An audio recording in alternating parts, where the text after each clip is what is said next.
কল্পনা করুন এমন এক সাধকের কথা, যিনি পোশাক, পরিচ্ছদ বা সামাজিক রীতিনীতির পরোয়া করতেন না। যিনি মায়ের সাথে কথা বলতেন শিশুর মতো, আর শ্মশানই ছিল যার সাধনার পীঠস্থান। ইনিই হলেন সেই রহস্যময় চরিত্র, যিনি পরিচিত পাগল বাবা নামেই, তারাপীঠের কিংবদন্তি সাধক বামাক্ষাপা। তার জীবন কাহিনী শুধু আধ্যাত্মিকতার গল্প নয়, এটি প্রচলিত বিশ্বাসকে চ্যালেঞ্জ করার, প্রকৃতির সঙ্গে একাত্ম হওয়ার এবং ভালোবাসার এক অন্যরকম উপাখ্যান। আজ আমরা ডুব দেব সেই মহাপুরুষের জীবনে, যিনি তারাপীঠের মাটিতে রেখে গেছেন এক অবিস্মরণীয় ছাপ। পশ্চিমবঙ্গের বীরভূম জেলার তারাপীঠ এক পবিত্র ভূমি। আর এই ভূমির সঙ্গেই অবিচ্ছেদ্যভাবে জড়িয়ে আছে এক অসাধারণ সাধকের নাম, বামাক্ষাপা। তার আসল নাম বামাচরণ চট্টোপাধ্যায়। 1830 সালে কাছাকাছি সময়ে আতালা গ্রামে জন্ম নেওয়া এই মহাপুরুষ তারাপীঠের মা তারার একনিষ্ঠ ভক্ত ছিলেন। তার জীবন ছিল প্রচলিত সমাজের চোখে অদ্ভুত, অপ্রচলিত। তিনি শ্মশানেই তার বেশিরভাগ সময় কাটাতেন, যা ছিল তার সাধনা এবং মায়ের সাথে যোগাযোগের স্থান। কিন্তু এই আপাতদৃষ্টিতে পাগলামির আড়ালে লুকিয়ে ছিল গভীর আধ্যাত্মিক জ্ঞান এবং এক অকৃত্রিম প্রেম।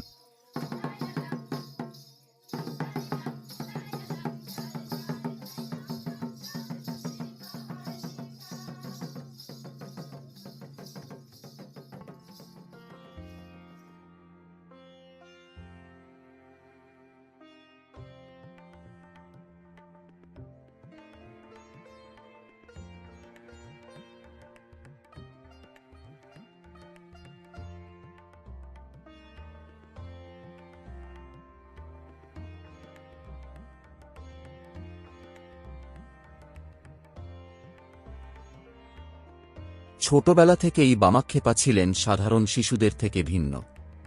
পার্থিব জিনিসের প্রতি তার আকর্ষণ ছিল না কোনোদিনও, বরং আধ্যাত্মিকতার প্রতি ছিল এক নিগুড় টান। কথিত আছে, কৈশোরেই তিনি তার বাড়ি ত্যাগ করেন এবং তারাপীঠের দিকে আকৃষ্ট হন। এখানেই তার সঙ্গে দেখা হয় সাধক কৈলাসপতি বাবার। কৈলাসপতি বাবাই ছিলেন তার প্রথম গুরু, যার কাছে তিনি তন্ত্র সাধনার প্রাথমিক শিক্ষা লাভ করেন। এরপর তিনি সাধক আনন্দনাথের কাছে দীক্ষা নেন, যিনি তাকে পূর্ণাঙ্গ তন্ত্র সাধনায় প্রবেশ করান। তারাপীঠের মহাশ্মশানেই তিনি তার সাধনার মূল কেন্দ্র স্থাপন করেন। সেখানেই তিনি মায়ের কালী রূপে পুজো করতেন এবং নির্জনে দীর্ঘ সময় কাটাতেন। বামাক্ষাপার সাধনার ধরন ছিল অত্যন্ত ব্যতিক্রমী।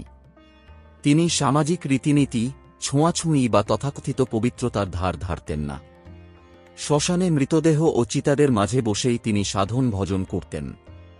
তিনি এতটাই মায়ের সাথে একাত্ম হয়ে গিয়েছিলেন যে, কথিত আছে, তিনি সরাসরি মা তারার সাথে কথা বলতে পারতেন।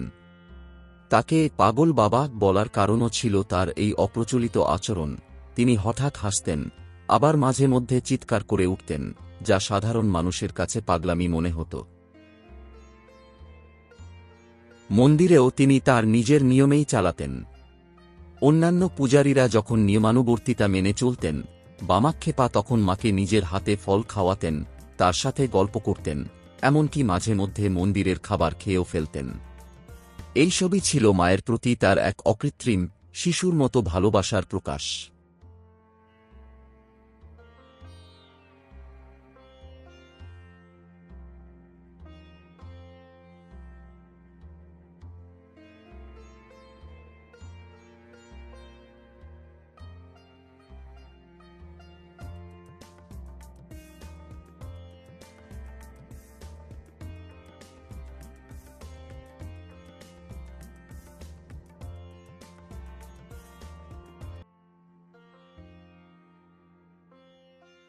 1911 সালে সে বছরই বামাক্ষাপা দেহত্যাগ করেন, কিন্তু তারাপীঠের মাটিতে তিনি রেখে গেছেন এক অবিস্মরণীয় উত্তরাধিকার। আজও হাজার হাজার ভক্ত তারাপীঠে ছুটে আসেন তার আশীর্বাদ পেতে এবং তার স্মৃতিকে স্মরণ করতে। বামাক্ষাপা আমাদের শিখিয়ে গেছেন যে ঈশ্বরকে পাওয়ার জন্য প্রচলিত পথই একমাত্র পথ নয়। ভক্তি যদি অকৃত্রিম হয়, ভালোবাসা যদি শুদ্ধ হয়, তাহলে ঈশ্বরকে যে কোনো পথেই পাওয়া সম্ভব, এমনকি শ্মশানের মাঝে বসেও। তিনি ছিলেন এক সত্যিকারের পাগল বাবা, যিনি তার পাগলামির আড়ালে লুকিয়ে রেখেছিলেন অপার জ্ঞান, ঐশ্বরিক প্রেম এবং মানবতার প্রতি গভীর শ্রদ্ধা। তার জীবন আমাদের স্মরণ করিয়ে দেয়, আধ্যাত্মিকতা কোনো নির্দিষ্ট কাঠামোতে আবদ্ধ নয়, এটি এক অসীম যাত্রা।